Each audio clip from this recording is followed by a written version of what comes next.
So typically in our discussion of the atom, we usually take the reference frame of our nucleus. So we imagine that the nucleus is stationary and the electron is moving somewhere around that nucleus. But now, let's suppose we take the simplest atom, the hydrogen atom, and now we take the reference frame of the electron. So the electron is assumed to be stationary while the nucleus is the thing that orbits that electron in a circular fashion as shown in the following diagram. So we take the reference frame of the stationary electron, and the nucleus that contains our proton and neutron is found orbiting around the following electron in a circular fashion.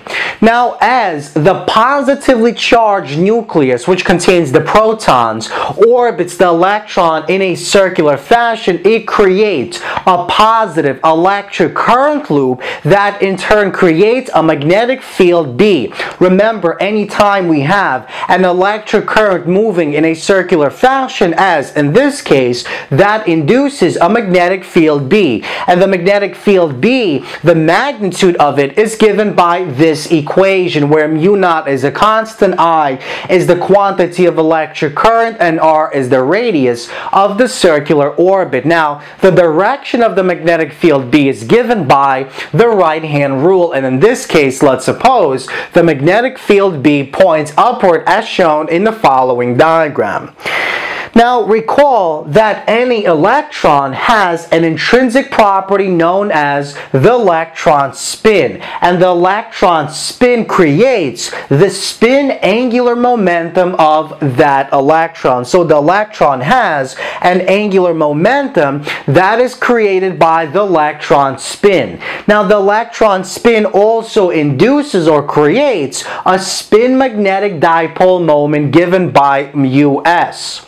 And basically, whenever we place a magnetic dipole moment into a magnetic field, what will happen is the magnetic field B will create a torque that will act on the magnetic dipole moment mu to orient it along the same direction as the magnetic field lines created by the magnetic field B.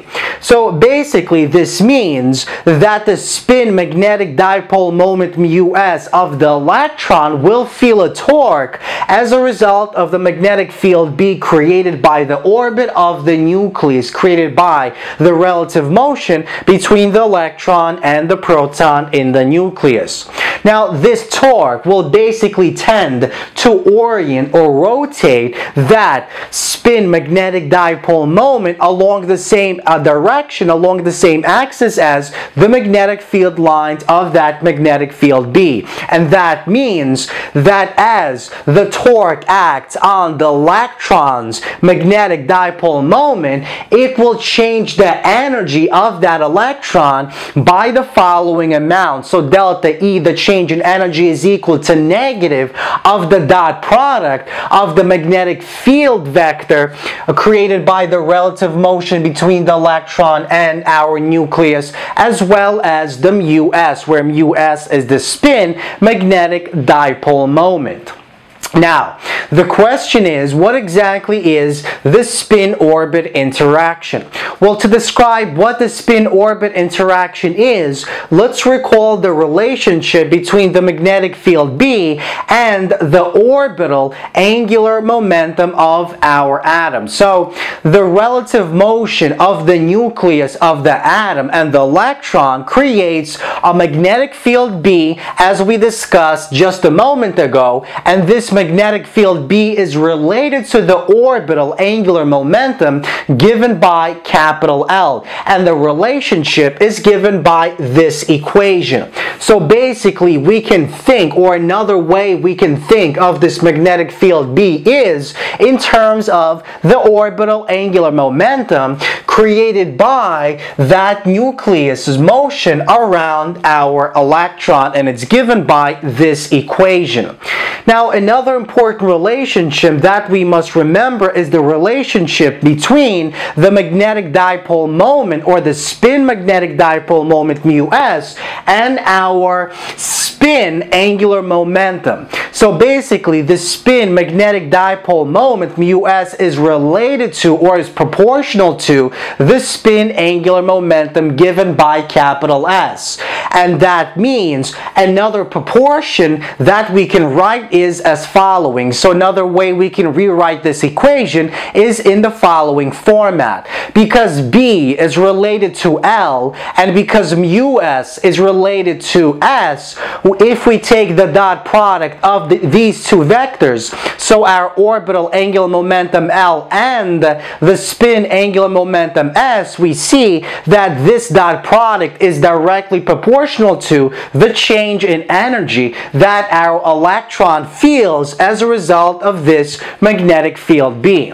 Now, the interaction between the orbital angular momentum L of the nucleus and the electron spin angular momentum given by S is known as the spin-orbit interaction. And from this discussion, we see that as a result of this interaction, there is a change in energy of the energy levels of the electrons within the atom, because when that magnetic field B creates a torque that acts on the spin magnetic dipole moment mu s, it will basically rotate, and as it rotates that electron, that will change the energy as per this equation or this equation. So basically, let's imagine that the magnetic field B is given by this arrow. So the magnetic field B points upward, and the electron basically spins around that nucleus, and it creates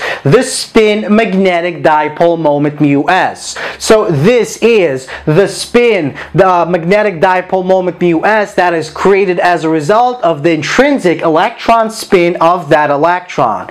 And as we turn on this magnetic field B, the magnetic field B will create a torque that will tend to rotate this mu along the same axis as the direction of the magnetic field lines B. And when this rotation takes place, the electron will change in its energy by this amount. So delta U is equal to negative mu, where mu is simply the magnetic dipole moment of that electron as a result of the electron spin, and our B, where B is the magnetic field B that is created as a result of the relative motion between our electron and the nucleus of the atom.